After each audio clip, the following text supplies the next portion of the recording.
Terima kasih Tuhan Yesus untuk pagi ini. Terima kasih di hari yang indah, yang cerah yang Tuhan berikan dalam hidup kami. Dalam langkah-langkah hidup kami, Engkau sudah menyertai kami. Engkau sudah memberkati kami dengan kesehatan dan kekuatan, dengan berkat-berkat yang luar biasa. Dan di pagi hari ini Tuhan, kami boleh hadir di tempat ini. Itu juga semuanya karena kasih sayang Tuhan. Untuk kami boleh menerima berkat-berkat Tuhan, untuk menerima dan mendengar apa yang menjadi suara Tuhan bagi kami. Terima kasih Tuhan Yesus, kami menyerahkan akan jam pemberitaan firman-Mu ini ke dalam tangan kuasa kasih-Mu. Kiranya Engkau yang mengurapi hamba-Mu ini, hamba-Mu yang lemah dan tidak ada apa-apanya, banyak cacat celah dan kekurangan. Kiranya Engkau sembunyikan di belakang kaki salib-Mu, dan biarlah apa yang boleh disampaikan, kebenaran yang boleh disampaikan adalah berasal daripada Tuhan untuk menguatkan setiap kami. Terima kasih Tuhan, sebentar kami akan mendengarkan bagian dari firman-Mu ini, biarlah Engkau yang berkata-kata. Terima kasih Tuhan, di dalam nama-Mu kami berdoa dan mengucap syukur. Amin. Silakan duduk. Shalom, selamat pagi Bapak Ibu yang dikasihi Tuhan. Tidak terasa kita sudah memasuki di minggu bulan pertama, bulan kedua di minggu yang pertama. Ya, nggak terasa sudah bulan kedua, rasanya tahun baru kemarin ya. Tapi kita benar-benar merasakan berkat-berkat Tuhan yang luar biasa dalam kehidupan kita. Bapak Ibu yang dikasihi Tuhan, pagi hari ini kita akan belajar bersama-sama dan merenungkan apa yang menjadi firman Tuhan. Pagi hari ini saya mendapat tema yang berjudul disiplin rohani di dalam keluarga. Disiplin rohani di dalam keluarga. Apa itu disiplin? Bagaimana disiplin dalam keluarga? Ya, tentu setiap kita memiliki disiplin-disiplin tertentu. Ya, ada yang mungkin dalam keluarga untuk menjadi disiplin harus dikerasin, anak-anak harus dikerasin. Tetapi mungkin juga ada keluarga-keluarga yang tidak perlu melakukan kekerasan-kekerasan tertentu, sehingga anak-anak itu boleh menjalankan disiplinnya dengan baik. Hanya mungkin dikasih pengertian ya. Kalau dulu anak-anak zaman saya, anak 70-an, 80-an, kalau nggak diacungin sapu, nggak jalan ya, nggak dicubit, nggak jalan. Tapi anak-anak sekarang bagaimana? Dengan perkembangan teknologi yang ada, dengan gadget yang ada, kalau kira-kira diacungin sapu begini, kira-kira seperti apa? Kebanyakan saya melihat anak-anak sekarang begitu diacungin begini, cuek aja, jempolnya yang main ya. Tetapi anak-anak sekarang lebih pada diberikan pengertian bagaimana mereka harus hidup disiplin. Nah, pagi hari ini kita akan belajar bersama-sama tentang suatu kedisiplinan di dalam kerohanian di dalam satu keluarga. Kita akan mendasari dari Ulangan yang ke-6, Ulangan ke-6 ayat ke-6 sampai yang ke-9. Ya, Ulangan 6 ayat 6 sampai yang ke-9. Apa yang kuperintahkan kepadamu pada hari ini haruslah engkau perhatikan. Haruslah engkau mengajarkannya berulang-ulang kepada anak-anakmu dan membicarakannya apabila engkau duduk di rumahmu, apabila engkau sedang dalam perjalanan, apabila engkau berbaring, dan apabila engkau bangun. Haruslah juga engkau mengingatkannya sebagai tanda pada tanganmu, dan haruslah itu menjadi lambang di dahimu, dan haruslah engkau menuliskannya pada tiang pintu rumahmu dan pada pintu gerbangmu. Dan selanjutnya kita akan membaca dari 2 Timotius 1 ayat yang ke-5. Sebab aku teringat akan imanmu yang tulus ikhlas, yaitu iman yang pertama-tama hidup dalam nenekmu Lois dan dalam ibumu Yunike, dan yang aku yakin hidup juga dalam dirimu.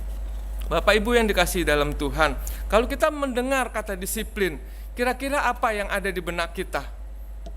Ya, macam-macam ya tentunya ya. Ada mungkin ya tentang satu hal yang tegas.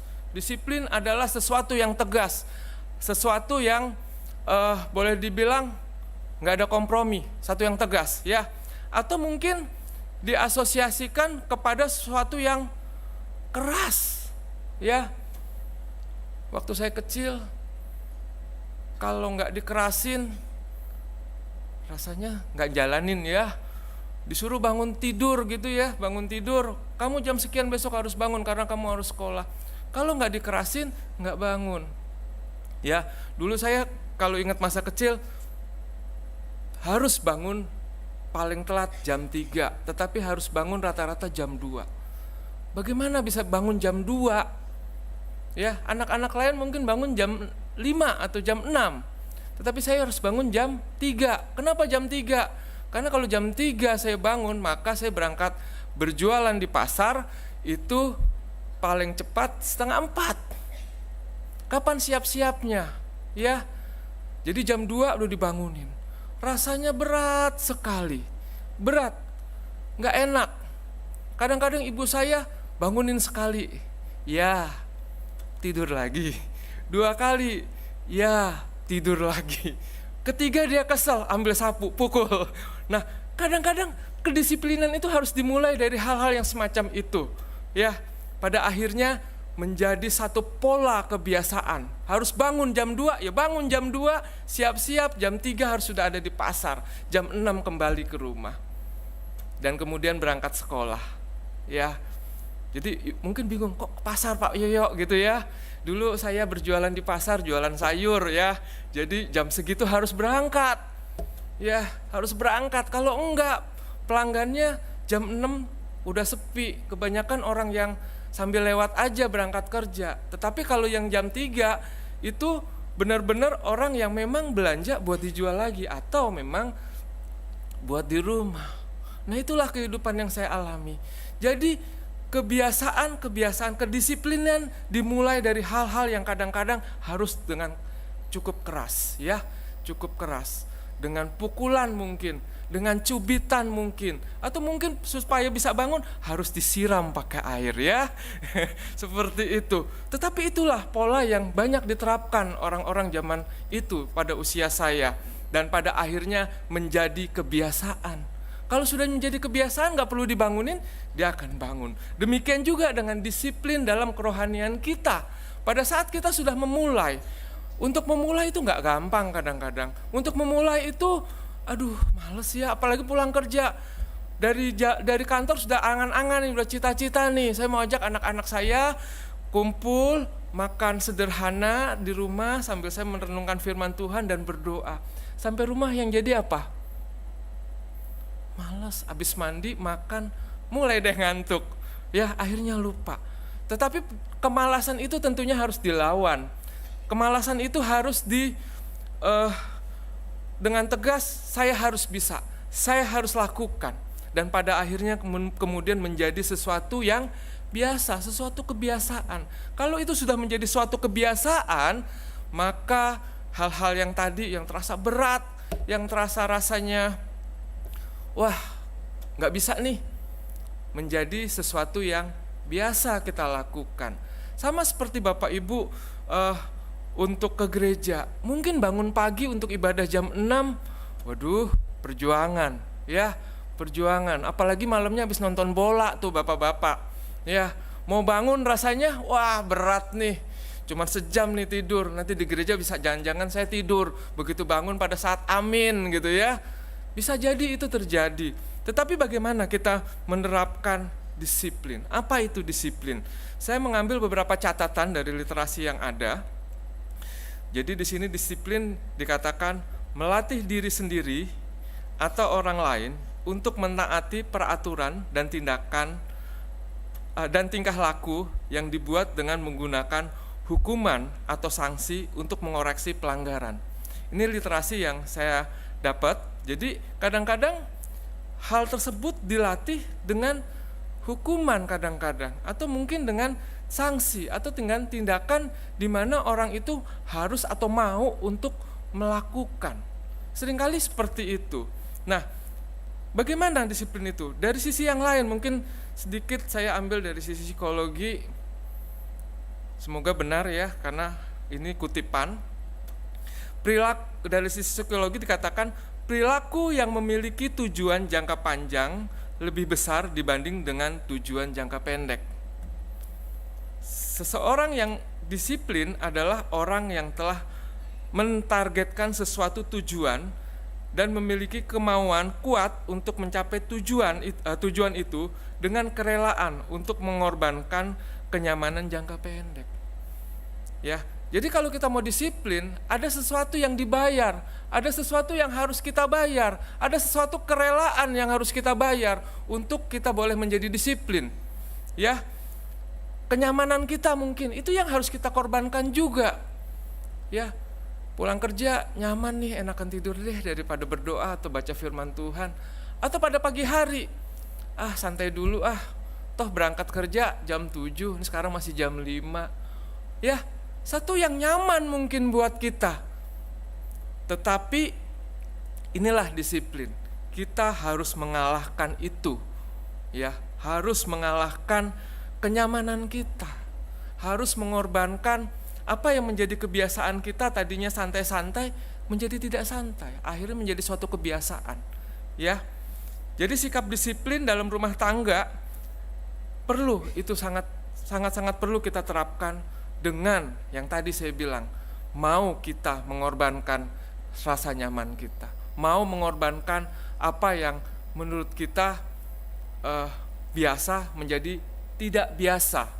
Ya, pulang kerja, makan, tidur, hal biasa, hal rutin. Tapi pada saat kita merubahnya dengan pulang kerja, makan dan bersekutu dengan anak, dengan istri kita, itu yang luar biasa, yang merubah kita pada suatu kedisiplinan dalam mengiring Tuhan. Nah, kalau kita bicara disiplin, sebenarnya sadar atau tidak sadar, kita tiap hari sudah melakukan kedisiplinan itu ya. Ya, setiap hari kita sudah berlatih.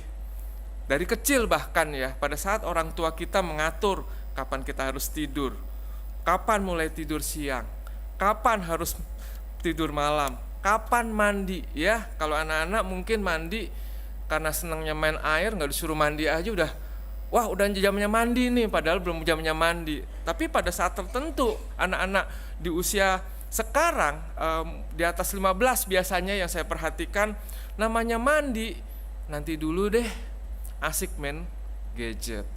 Nah, itulah yang kadang kita perlu disiplinkan.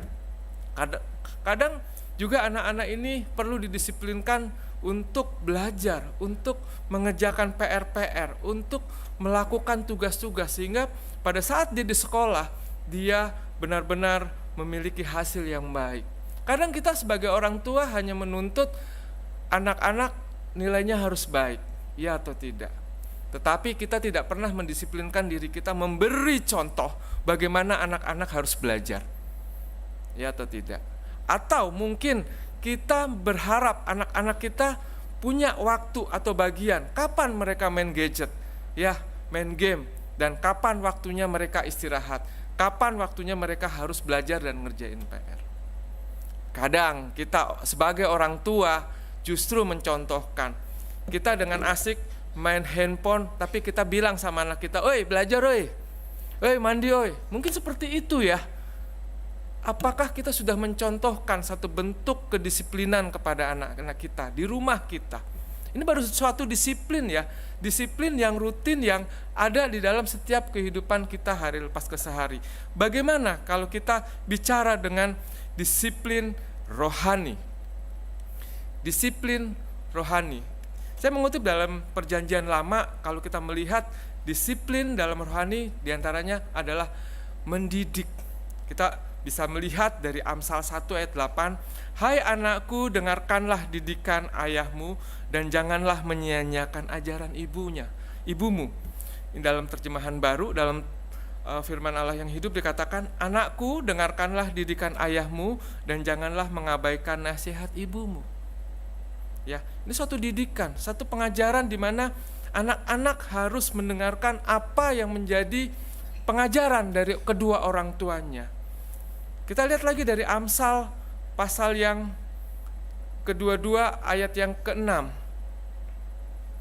"Didiklah orang muda menurut jalan yang patut baginya, maka pada masa tuanya pun ia tidak akan menyimpang daripada jalan itu." Didiklah orang muda. Ya, kita sebagai orang tua kadang-kadang mau anak-anak kita lurus-lurus ya, tetapi tidak segampang atau tidak semudah dari apa yang kita pikirkan. Ya. Dan kita harus mendidiknya untuk tidak menyimpang ke kiri atau ke kanan. Tentunya semua bermula dari rumah, dari kedisiplinan yang diajarkan oleh kedua orang tuanya. Dan selanjutnya, disiplin juga dalam Perjanjian Lama dikatakan untuk mengajar. Bisa kita lihat dari Ulangan 4 ayat 36. Dari langit ia membiarkan engkau mendengarkan suaranya untuk mengajari engkau. Di bumi ia membiarkan engkau melihat apinya yang besar, dan segala perkataannya kau dengar dari tengah-tengah api. Kalau dalam firman Allah yang hidup mungkin dikatakan, ini saya ambil begini. Ia membiarkan kamu mendengarkan suaranya dari surga untuk mengajar kamu dan membiarkan kamu melihat tiang apinya di atas bumi, bahkan kamu mendengarkan perkataannya dari tengah-tengah api. Nah, dalam Ulangan 4 ayat 36 di sini Allah sedang mengajar bangsa Israel. Allah mau bahwa bangsa Israel ya bangsa yang dipilih Tuhan, bangsa yang besar, Tuhan mengingini menuruti jalan-jalan Tuhan. Tidak menyimpang ke kiri ke kanan, tetapi menuruti apa yang menjadi kehendak Tuhan bagi bangsa ini. Dan itu diulang oleh Musa pada saat bangsa Israel harus masuk ke tanah perjanjian. Meskipun dia sendiri pada saat mengulang, dia tidak bisa masuk ke tanah perjanjian. Tetapi dia harus mengajarkan kepada anak-anak yang akan masuk di dalam negeri perjanjian suatu pengajaran supaya bangsa ini berjalan dengan baik, berjalan seturut dengan perintah Tuhan, berjalan dengan maunya Tuhan. Ya, Mazmur 143 ayat 10 mengatakan, ajarlah aku melakukan kehendak-Mu, sebab Engkaulah Allahku, kiranya roh-Mu yang baik itu menuntun aku di tanah yang rata. Daud berharap bahwa Allah lah yang akan menuntun dan mengajarkan kehidupan, pola-pola hidup, bagaimana dia harus berjalan, bagaimana dia harus melakukan apa yang menjadi kehendak Tuhan di dalam kehidupannya. Dia sebagai raja yang dilihat oleh bangsanya. Ya, bagaimana selanjutnya kalau kita melihat bagian yang lain bahwa kedisiplinan itu juga menghajar atau menghukum untuk suatu kebaikan, menghajar atau menghukum untuk suatu kebaikan. Ya, Amsal 19 ayat 18, hajarlah anakmu selama ada harapan, tetapi jangan engkau menginginkan kematiannya.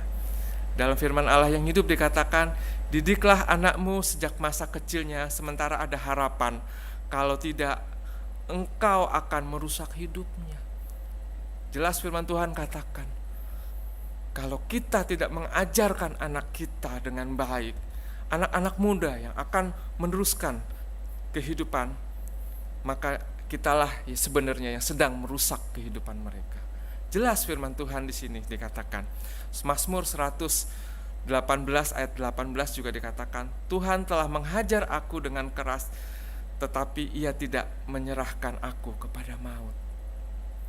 Seringkali kita diingatkan Tuhan, tetapi Tuhan tidak pernah mencelakakan kita. Untuk apa? Untuk kita menjadi disiplin berjalan bersama-sama dengan Tuhan. Itu dari perjanjian lama. Bagaimana tentang kedisiplinan dari perjanjian baru? Dalam perjanjian baru kita melihat kata disiplin ditekankan dengan kata mendidik, didikan, pendidikan dan latihan. Disiplin rohani harus dilatih terus. Paulus mengatakan secara berulang-ulang bahwa latihan rohani dibutuhkan buat kita untuk bisa mengenal Tuhan. Ya. Dengan kata lain bahwa disiplin rohani adalah cara mengembangkan atau membangun kerohanian seseorang. Jadi intinya adalah kalau kita mau disiplin, ya kita harus mengembangkan atau membangun kerohanian kita terus menerus, berulang-ulang seperti firman Tuhan katakan. Nah, mari kita melihat bagian demi bagian. Bagaimana memulainya? Yang pertama, berlatih terus-menerus. Dalam ayat pembacaan kita tadi, dalam Ulangan 6, ayat yang 7-9 dikatakan, haruslah engkau mengajarkannya berulang-ulang kepada anak-anakmu dan membicarakannya apabila engkau duduk di rumahmu, apabila engkau sedang berjalan, apabila engkau berbaring, dan apabila engkau bangun. Haruslah juga engkau mengingatkannya sebagai tanda pada tanganmu, dan haruslah itu menjadi lambang di dahimu, dan haruslah engkau melukiskan pada tiang pintu rumahmu dan pada pintu gerbangmu. Ya, kita melihat bahwa orang Yahudi mengajarkan anak-anaknya ini suatu kebenaran firman Tuhan berulang-ulang. Bahwa firman Tuhan itu harus terus, tidak boleh lepas, tidak perlu lepas. Nah, firman Tuhan terus dapat dimengerti oleh anak-anak, dan anak-anak boleh menjalankannya itu dengan baik. Seringkali pada saat kita mengajarkan anak-anak untuk membaca Alkitab, ya, kita katakan, satu hari satu pasal kamu harus baca, dan di akhir tahun maka itu kamu bisa selesai di satu Alkitab. Pertanyaannya adalah bagaimana mereka membacanya? Tadi malam saya sharing dengan anak-anak muda. Saya bagi kelompok, dan kelompok tersebut saya bagi dengan 4 hal. Disiplin berdoa, disiplin membaca firman Tuhan, disiplin persekutuan, disiplin melayani. Ya, itu satu bentuk kedisiplinan yang harus kita jalanin, ya, bahwa berdoa itu perlu, baca firman itu perlu, bersekutu itu perlu, ya, melayani itu perlu. Ya, ayat-ayatnya saya kasih, tetapi saya memberikan 3 pertanyaan. Menurut kamu, mengapa hal itu penting? Yang kedua, faktor tersulit apa dalam hal kamu menjalankannya? Ya. Lalu, apa yang mengubah kamu atau minggu ini dapat mengubah kamu dari bagian tersebut? Satu hal yang saya simpulkan bahwa anak-anak ini mau, punya keinginan, tetapi ternyata pemahamannya kurang jauh, bahwa berdoa adalah sesuatu yang rutin aja. Kalau saya ada masalah, saya harus berdoa. Saya mau berangkat kerja, saya harus berdoa. Saya mau makan, saya harus berdoa. Hanya itu. Padahal berdoa adalah sarana yang diberikan Tuhan untuk kita bisa berkomunikasi, berkata-kata kepada Tuhan apa yang menjadi perasaan kita, apa yang menjadi keluh kesah kita kepada Tuhan. Supaya apa? Supaya Tuhan jawab. Ya. Kemudian bagian lain adalah bagaimana membaca firman Tuhan. Ternyata dalam pengakuan mereka, saya kalau baca firman Tuhan, Pak, kan saya punya target nih, dari Januari sampai Desember 1 Alkitab harus habis. Kamu bacanya gimana? Kayak baca koran, Pak. Seringkali kita mendidik anak-anak kita dalam hal membaca firman Tuhan, baca 1 pasal tanpa kita meminta mereka untuk merenungkan. Padahal bagian firman Tuhan adalah bagian di mana anak-anak harus mengerti apa yang menjadi suara Tuhan. Ya, dia katakan, saya baca aja, Pak. Yang penting saya baca. Kayak baca koran gitu. Iya, Pak. Terus kamu bisa mengertinya gimana? Ya pokoknya saya 1 tahun 1 Alkitab saya baca. Ya, apakah begitu? Oke, disiplinnya sudah dimulai nih. Baca Alkitab, saya bilang. Tetapi mulailah dengan menggali. Menggali lebih dalam. Apa yang menjadi suara Tuhan bagi kamu. Jadi bukan dibaca kemudian lewat. Kayak kita baca surat kabar. Karena firman Tuhan itu bukan surat kabar. Tetapi firman Tuhan adalah surat yang dituliskan buat kita, untuk kita boleh bertumbuh dalam iman kita, bertumbuh dalam pengenalan kita kepada Tuhan. Bersekutu juga begitu. Jadi mereka bersekutu daripada saya gak jelas katanya. Atau bersekutu atau ke gereja adalah suatu kebiasaan dari kecil. Orang tua saya ngajarin harus ke gereja. Ya ke gereja, nyanyi, dengar firman Tuhan, pulang. Perkaranya mendengarkan firman Tuhannya, mengerti dan diresapi apa enggak gitu loh. Nah, itu yang satu, saya melihat sesuatu yang anak-anak muda seringkali menjadi seperti itu. Paulus dalam surat 1 Korintus 9 menggambarkan suatu pertandingan. Jadi di sini dia mengatakan bahwa mengenal firman Tuhan, disiplin dalam mengenal firman Tuhan dalam keluarga, kita harus berlatih secara rutin, terus menerus. Tadi sudah latihan, tapi bagaimana latihannya? Butuh sesuatu rutin, latih terus, supaya apa? Terbiasa. Ya, kedisiplinan itu bisa dibangun, kedisiplinan itu bisa terbentuk. Kalau kita perhatikan 1 Korintus 9 ayatnya yang ke-27, di situ dikatakan dalam terjemahan baru, tetapi aku melatih tubuhku dan menguasainya seluruhnya, supaya sesudah memberitakan Injil kepada orang lain, jangan aku sendiri tertolak. Kita udah disiplin nih baca firman Tuhan, berlatih memberitakan Injil, tetapi ternyata kita ditolak.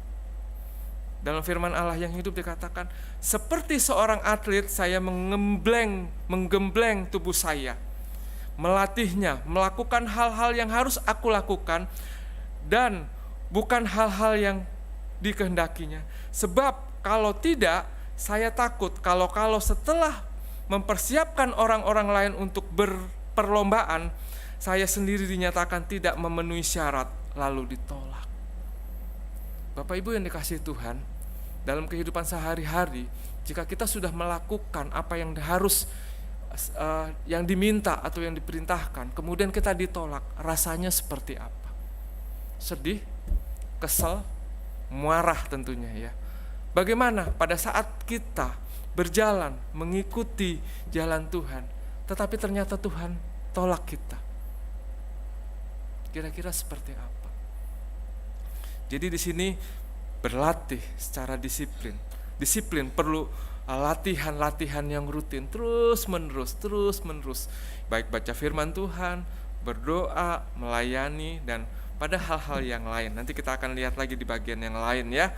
Jadi di sini kita melihat Paulus hendak menunjukkan bagaimana seharusnya kita berlatih, seharusnya kita berjalan, sehingga kita tidak ditolak oleh Tuhan. Benar-benar kita menerima apa yang Tuhan janjikan dalam hidup kita. Ada satu ilustrasi di sini, bukan ilustrasi sebenarnya, ada satu yang menurut saya cukup menarik ya. Tapi Bapak Ibu pasti sudah pernah mendengar cerita ini di dalam Olimpiade Roma di tahun 1960. Ada seorang bernama Wilma Rudolph, ya. Wilma Rudolph adalah seorang anak yang sakit polio. Jadi kalau kita tahu sakit polio itu ada sakit di kaki ya, mungkin dua-duanya kecil atau salah satunya kecil sehingga dia boleh menjadi cacat. Bahkan orang yang sakit polio atau mengalami sakit polio ini kadang-kadang malah tidak bisa jalan sama sekali. Tetapi Wilma ini memiliki keinginan yang kuat. Dia ingin bisa menjadi pemenang dalam lomba lari. Bisa kebayang ya, satu harapan yang kelihatannya muluk sekali, tinggi sekali, ya, sangat tinggi. Seorang anak mengidap polio, tetapi dia ingin menjadi juara lomba lari. Apa yang dia lakukan? Dia terus berlatih, dibantu oleh ibunya, terus dia berlatih. Mungkin orang lain akan mengatakan, kok buang-buang waktu? Kok menyia-nyiakan waktu? Ngapain? Udah tahu keadaan kamu seperti itu. Kok kamu memaksakan diri untuk terus berlatih? Tetapi suatu hal yang luar biasa, Wilma Rudolph ini 3 kali meraih medali emas. Satu hal yang luar biasa, berkat kedisiplinannya, latihan terus menerus, tidak kenal waktu, tidak kenal lelah, terus berlari kepada satu tujuan di mana dia harus berlatih, dia harus menang kepada satu tujuan yang dia harapkan. Begitu juga seharusnya kita terus berlatih, mengulang terus kepada satu tujuan. Ada satu tujuan yang kita mau bersama-sama Tuhan kelak dalam kehidupan kita. Ya, mungkin kita merasa, udahlah, yang penting gue udah ke gereja, yang penting gue udah dengar firman Tuhan. Sisanya terserah Tuhan. Ingat penyesalan terakhir. Pada satu hari, pada saat kita menghadap Tuhan, Tuhan tolak kita. Maka tidak ada waktu untuk kita mengulangnya. Tidak ada waktu untuk kita minta Tuhan, Tuhan saya mau memperbaikinya. Tidak ada. Yang ada hanya penyesalan. Ya, terus berlatih. Berulang-ulang. Lakukan terus. Hingga kita boleh meraih satu tujuan di akhir. Mahkota emas yang Tuhan janjikan buat kita. Baik, selanjutnya adalah kita perlu yang namanya komitmen, ya. Untuk memulai suatu gerakan disiplin rohani diperlukan satu landasan, sikap, tekad yang kuat, yaitu komitmen. Nah, masalahnya adalah komitmen ini pada saat kita buat, kita seringkali berkomitmennya tanggung-tanggung. Ya, kalau lagi ingat saya berkomitmen hari ini mau baca 10 pasal dan merenungkannya. Ya, atau mungkin kita punya komitmen, saya hari ini mau komitmen ikut doa setiap hari Jumat. Tapi komitmen itu hanya sebuah komitmen, kita tidak melakukannya. Ya, padahal suatu komitmen membutuhkan suatu pengorbanan, membutuhkan sesuatu yang tidak biasa dalam setiap kehidupan kita. Ya, komitmen. Ya, kadang nggak enak komitmen itu. Nah, jadi komitmen adalah sesuatu yang kita putuskan untuk satu tujuan. Ya, kadang-kadang komitmen itu dibuat oleh orang-orang tertentu menjadi ada beberapa bagian, ya. Kita lihat di sini. Komitmen dengan orang lain adalah misalnya suatu persetujuan, satu kesepakatan. Itu bisa jadi komitmen. Atau mungkin komitmen karena kita terhadap orang lain, ya. Seringkali dalam gereja atau dalam kehidupan kita sehari-hari ada komitmen karena ketidakpuasan kita, sehingga kita mengatakan sesuatu yang negatif. Justru kadang-kadang komitmen itu dibuat oleh seseorang dengan negatif. Mungkin di gereja dalam hal pelayanan ada aja, tetapi di sini nggak ada, ya. Tetangga sebelah dia katakan itu harusnya saya, kenapa dia? Ya, gua acak-acak lu nanti. Kadang-kadang komitmen itu ada, ya. Tapi di sebelah, ya, tetangga sebelah, di sini nggak ada, ya. Cuman di sini buat contoh aja.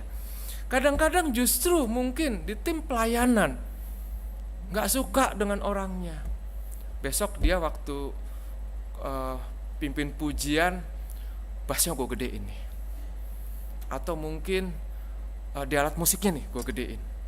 Nah, komitmen hal inilah yang merusak bagaimana kita melayani dengan baik. Tetapi bagaimana seharusnya? Seharusnya adalah kita memiliki komitmen yang terbaik yang ada dalam diri kita untuk Tuhan. Memberikan yang terbaik untuk Tuhan yang ada dalam diri kita. Komitmen yang terbaik yang bisa menjadi alatnya Tuhan untuk memuliakan Tuhan, menyaksikan kebesaran Tuhan. Bukan sebaliknya, ya, bukan sebaliknya. Ya, tapi di sini saya yakin bahwa setiap komitmen yang dilakukan adalah komitmen yang terbaik, ya. Saya di sini menyalin dari beberapa hal yang kita lihat dalam komitmen kita. Yang perlu mungkin juga kita lakukan adalah kita berkomitmen untuk terus melakukan atau terus mengasihi Tuhan. Tanpa kita komitmen mengasihi Tuhan, maka apa yang menjadi tujuan kita itu tidak akan pernah terjadi. Kita ke gereja, kita gak mengasihi Tuhan, gak ada gunanya. Kita melayani, kita tidak mengasihi Tuhan, gak akan ada gunanya. Justru kadang-kadang pada saat kita melayani, kita tidak mengasihi Tuhan, kita serupa seperti Yudas. Yudas yang mengganggu pelayanan di gereja. Yudas yang banyak bicara, bukan mendukung pelayanan di gereja, tetapi justru merusaknya. Ya, yang pertama, mengasihi Tuhan. Perlu kita merespon untuk selalu mengasihi Tuhan, memberi yang terbaik dalam diri kita, Ulangan 6 ayat 5 mengatakan, kasihilah Tuhan Allahmu dengan segenap hatimu dan dengan segenap jiwamu dan dengan segenap kekuatanmu. Ya, dengan jiwamu, dengan segenap kekuatan. Ya, dengan segenap hati. Dari hati mulainya. Ya, mengasihi Tuhan nggak ada di hati, bohong. Ya, jadi harus dari hati. Ya, Bapak Ibu bisa membandingkan pembacaan tersebut dari di Matius 22 ayat 37 dan Markus 12 ayat 30, bisa dibaca di rumah bagaimana kita mengasihi Tuhan. Dan selanjutnya beribadah dan taat dengan membaca firman Tuhan. Di sini beribadah dan taat, tentunya beribadah dan taat membaca firman Tuhan adalah kita selalu menunjukkan diri, kita tepat waktu. Ya, bahwa beribadah jam 9 atau beribadah jam 6 tepat waktu. Memang sih beribadah jam 6, ya tadi di awal saya bilang, perjuangannya berat, ngantuknya berat. Tapi bagaimana kita bisa memberi yang terbaik buat Tuhan, dimulai dari situ. Kalau tadi dari hati kita mengasihi Tuhan, dari kita memberi waktu kita, tepat waktu. Ya, memberi hati kita dalam hal memuji dan menyembah dengan sepenuh hati. Ya, Mazmur 2 ayat 11 mengatakan, beribadahlah kepada Tuhan dengan takut dan ciumlah kakinya dengan gemetar. Ya, dengan takut. Mazmur 100 ayat yang kedua berkata, beribadahlah kepada Tuhan dengan sukacita, datanglah di hadapannya dengan sorak-sorai. Ada sukacita, bukan takut. Tetapi tadi dengan takut pengertiannya adalah dengan apa ya? Yang seharusnya, dengan sopan, dengan tunduk. Tetapi juga kita perlu dengan bersorak-sorai kepada Tuhan, memuji Tuhan dengan hati kita. Mazmur 119 ayat 105 mengatakan, firman-Mu pelita bagiku dan terang bagi jalanku. Ya, ini perlu kita gali terus supaya kita boleh berdisiplin. Dan tadi saya juga sudah katakan dengan bersikap disiplin juga dalam hal berdoa. Kita tahu doa adalah sarana bagi kita untuk menyampaikan apa yang menjadi suara hati kita, keluh kesah kita. Ya, mungkin dalam doa-doa kita seringkali kita tidak dijawab sama Tuhan. Ya. Tapi kalau terus disiplin dan terus mengulangnya, terus kita punya komitmen kepada Tuhan, yakin Tuhan akan jawab. Karena Tuhan adalah Tuhan yang baik, Tuhan yang selalu mengasihi kita, Tuhan yang selalu memberkati kita. Amsal 15 ayat 29 mengatakan, Tuhan itu jauh dari orang fasik, tetapi doa orang benar didengarnya. Yakobus 5 ayat 16 mengatakan, karena itu hendaklah kamu saling mengaku dosamu dan saling mendoakan. Mengaku dosa dan saling mendoakan, supaya kamu sembuh. Doa orang benar bila dengan yakin doakan sangat besar kuasanya. Ini firman Tuhan, Tuhan yang mengatakan. Apa yang menjadi permohonanmu, katakan sama Tuhan.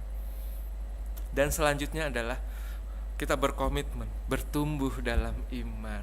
Ya, bertumbuh dalam iman, karena iman merupakan dasar atau pondasi dari apa yang kita percaya. Dasar dari apa yang kita lihat, tetapi kita percaya bahwa Tuhan mengasihi kita.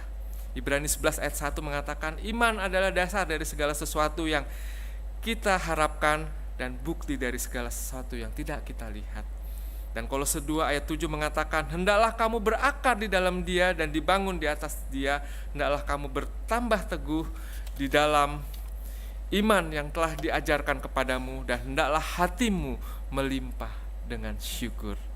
Jadi dengan komitmen yang benar, maka kita beserta dengan seluruh keluarga kita boleh berjalan bersama-sama dengan Tuhan. Selanjutnya kita melihat bagian yang terakhir, ya, agak panjang sedikit, nggak apa-apa ya Bapak Ibu. Ya, kita menjadikannya sebuah kebiasaan.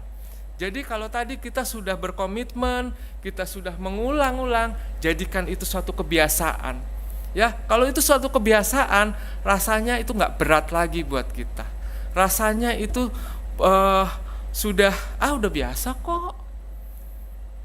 Kalau dari rumah, mungkin rumahnya nggak jauh, hanya 1 kilo ke gereja, saya jalan aja. Biasanya saya naik motor, tetapi kemudian saya hanya berjalan. Pertama mungkin rasa capek, kedua agak mendingan, ketiga dan akhirnya menjadi terbiasa. Begitu juga dalam kita mengikut Tuhan, dalam kita berdoa, dalam kita merenungkan firman Tuhan.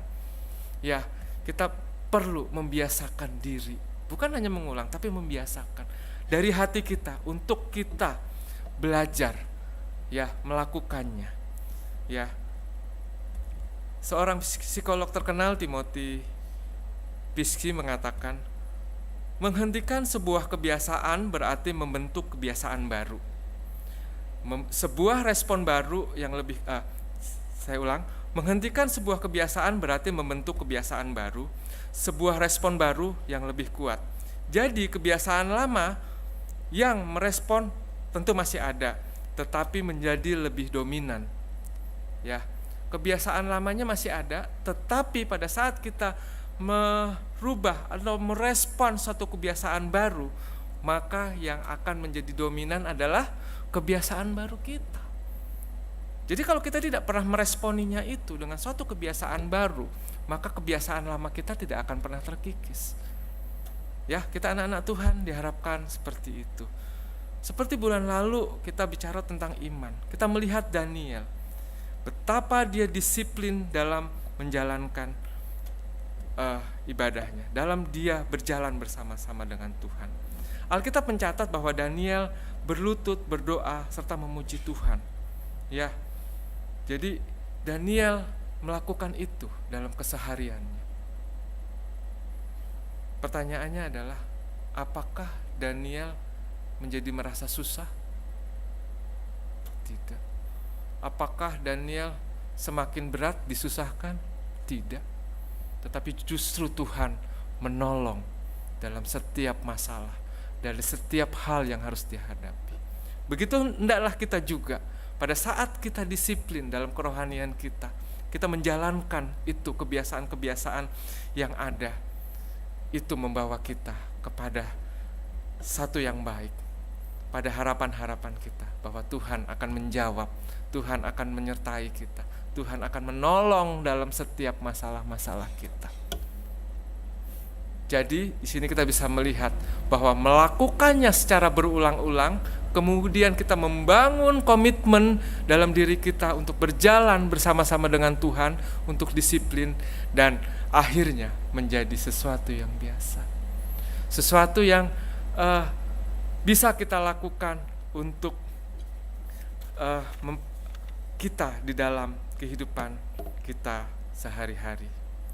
Mungkin diawali dengan berdoa satu hari 5 menit menjadi 10 menit, 15 menit, 1 jam. Wah, 1 jam ngomong apa aja ya Pak sama Tuhan. Mungkin seperti itu ya. Ya, bisa mungkin karena biasanya Pak, saya biasanya nggak sampai 5 menit saya sudah amin loh. Ya atau tidak? Ya. Tetapi kita boleh mencoba mulai dari 5 menit, 10 menit, 15 menit. Ya, bukan hanya kita berdoa untuk diri kita, tetapi kita bisa mendoakan orang lain yang membutuhkan pertolongan kita, menguatkan orang lain yang butuh dikuatkan, berdoa untuk bangsa dan negara, berdoa untuk pemimpin-pemimpin negara supaya diberikan kesehatan dan kekuatan, berdoa untuk masa pemilu yang sekarang ini sedang kita hadapi supaya semuanya berjalan dengan lancar. Orang yang dipilih adalah orang yang diperkenan Tuhan.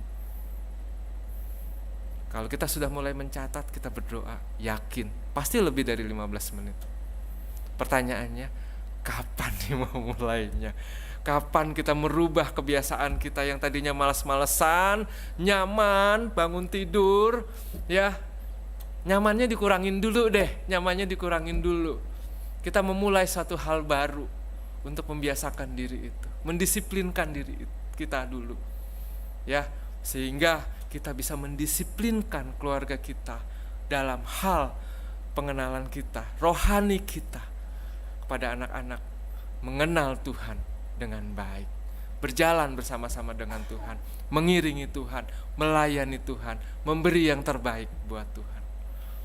Rasanya bukan mimpi yang muluk-muluk ya Bapak Ibu, tetapi berjalan dengan Tuhan satu hal yang indah. Ya, satu hal yang indah.